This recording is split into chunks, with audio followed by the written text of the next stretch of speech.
വിശദമായ റിപ്പോർട്ടുകളിലേക്ക്. എറണാകുളം കളമശ്ശേരിയിൽ അപകടത്തിൽപ്പെട്ട പാചകവാതക ടാങ്കറിലെ ചോർച്ച പരിഹരിച്ചു. ടാങ്കറിന്റെ റെഗുലേറ്റർ ഭാഗത്തായിരുന്നു ചോർച്ച കണ്ടെത്തിയത്. അടിയന്തര സാഹചര്യമില്ലെന്ന് പോലീസ് അറിയിച്ചു. മൊസന സോ വിവരങ്ങൾ നൽകാനായി കൊച്ചിയിൽ നിന്ന് ചേരുന്നുണ്ട്. മൊസന, ആശങ്കപ്പെടേണ്ട സാഹചര്യമൊന്നുമില്ലല്ലോ അല്ലേ?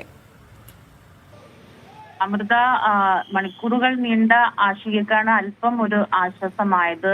രാത്രി 11:30 മണിയോടുകൂടിയാണ് കളമശ്ശേരി TVS ജംഗ്ഷനിൽ മീഡിയനിൽ ഇടിച്ച് ടാങ്കർ മറിഞ്ഞത്. ബുള്ളറ്റ് ടാങ്കർ ആയിരുന്നു. പ്രൊപ്പലിൻ ഗ്യാസ് ആണ് അതിനകത്ത് ഉണ്ടായിരുന്നത്.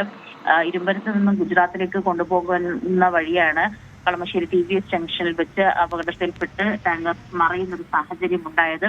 ആ സമയം തൊട്ട് ഇപ്പോൾ ഏകദേശം 6 മണിക്കൂറിന് മുകളിലായി. ഇപ്പോഴും ആ ടാങ്കർ അവിടെ നിന്നും മാറ്റാനുള്ള ശ്രമം തുടർന്നുകൊണ്ടിരിക്കുകയാണ്.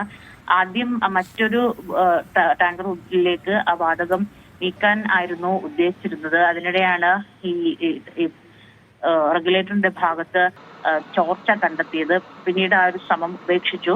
ഇപ്പോൾ തൃശ്ശൂരിൽ നിന്നും മറ്റൊരു ക്യാബിൻ എത്തിച്ച് ആ താഴെ വീണ് കിടക്കുന്ന ടാങ്കർ അതിലേക്ക് മാറ്റുക എന്നുള്ള ഒരു ശ്രമമാണ് നടക്കുക.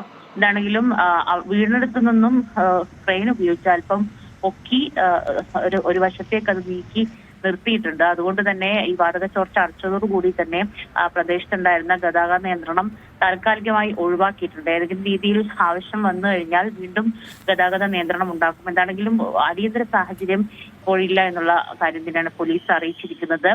തൃശ്ശൂരിൽ നിന്ന് ക്യാബിൻ എത്തിക്കുന്ന ഉടൻ തന്നെ അതിലേക്ക് ഘടിപ്പിച്ച് അവിടെ നിന്ന് കൊണ്ടുപോകാം എന്നുള്ള ഒരു കാര്യം തന്നെയാണ് അധികൃതർ നടത്തിക്കൊണ്ടിരിക്കുന്നത്. ശരി, മൊസന സോ ആണ് വിവരങ്ങൾ നൽകിയത്.